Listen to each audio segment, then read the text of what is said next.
Hello everyone, Miss Carrie here from Miss Carrie's Creations with another not too shabby project. Today I'm going to show you how to create an adorable little chocolate box for Easter.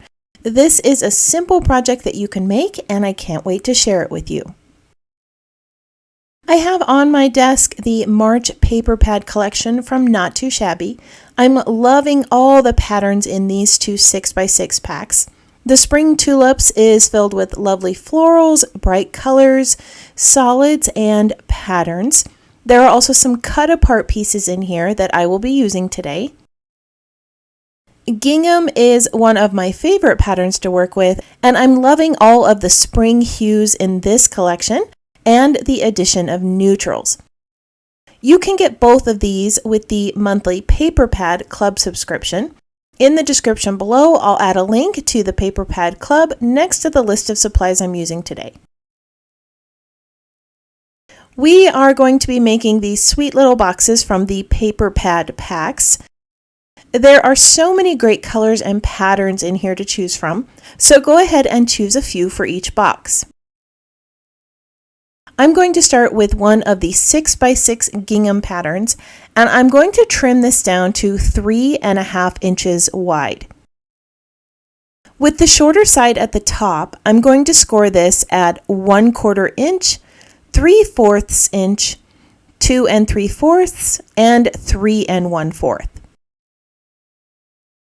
After scoring those 4 lines, I'm going to rotate this 90 degrees, placing that longer side at the top, and I'm going to score this at 1.5 inches and 2 inches.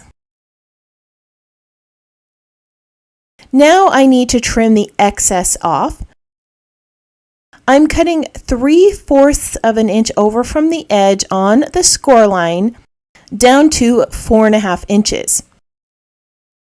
I'm going to do this on both sides, and then I'll rotate this and cut 1.5 inches from the bottom to that cut line we made. Once I trim these pieces off, you'll be able to see that this forms a T shape. I'm going to fold in on all the score lines. There will be 2 1/4 inch flaps that will adhere to the inside of the box, and 3 1/2 inch sides that will be used to create the box. I'm going to adhere this together with double-sided tape.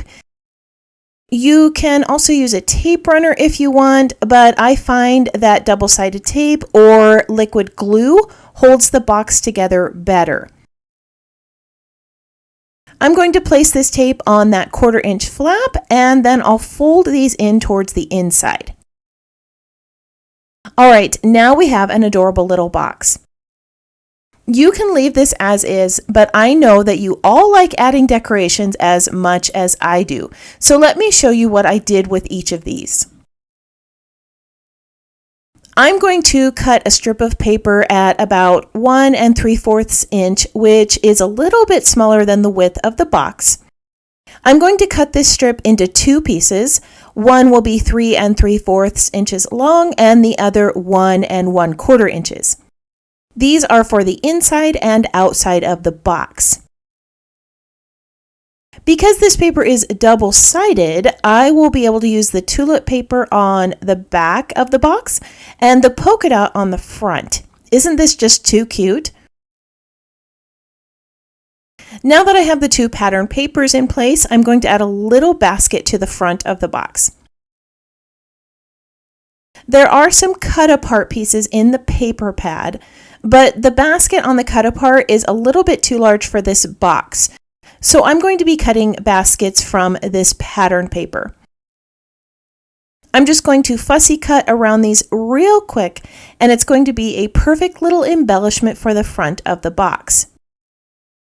You could also add a bunny image, some stamped florals, or just about any little spring or Easter image that you have in your collection. I think a large 3-dimensional flower would be super cute on here. On the front of the basket, I'm going to add a little sentiment that says, "From all of us." I'm just going to stamp this on a 1/4 inch piece of white cardstock and trim this down to fit the front of the basket. Before I attach the sentiment, I want to add a few little loops of gold thread. I'm just going to loop this around my fingers, then twist it in the center and adhere it to the basket with a glue dot. Now I am just going to adhere the sentiment onto that basket and adhere the basket onto the front of the box. This creates such an adorable little decoration on the front of that candy box and gives it a lovely spring feel. At the top of the box, I'm going to punch some holes for ribbon to slide through. I have all sorts of random ribbon colors in my craft space, and this gives me a great excuse to use them. I'm just using one of my favorite little punch tools to create the holes here at the top, but you could definitely use any of the other tools you have in your craft room. I'm going to loop the ribbon through the top, then tie this with some twine. If you wanted to, you could also add a little tag or charm to this. All right, that's how you make those adorable little boxes. Aren't they just too cute? I'm going to bring in a few more that I made and give you a few ideas of how you can use those paper pads to create some more Easter boxes. Here are a few of the candy boxes that I have made for Easter.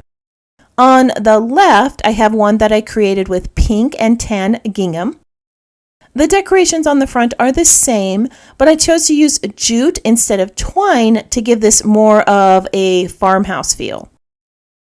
The second one is one that we created together. When I added the tan ribbon, it reminded me of bunny ears, and I thought I should make one of these with bunny ears too. I may do that in my Create with Miss Carrie's Facebook group. The front of this next box has a large daffodil. This is the same daffodil flower that I created earlier in the month when I was sharing this paper pad set. If you missed it, the link to that is in the description below so that you can learn how to make a few of these flowers. The next box is really simple in all pink. I cut out a set of tulips from the cut apart sheet in the paper pack and added some stitching. This one also has some staples on the sentiment and a little bit of jute at the top. The last one was the sample I shared at the beginning. This one is mostly yellow and green with some gray patterns. Most of the boxes here are going to the men in my family, so I gave some of these a more masculine feel.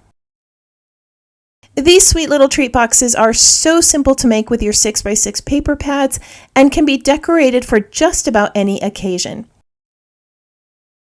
I used a variety of patterns on mine, and each one looks a little bit different. I can't wait to place these on the table this Easter. If you are one who likes to pin photos to inspiration boards, I have added still shots to my website and in the Not Too Shabby Friends Facebook group for you to use. I want to thank you for joining me today for another paper crafting project. I hope this inspired you to try something new. If you have any questions about this project or the supplies listed below, feel free to leave me a comment. I hope that you have a wonderful week, and I can't wait to see what you create.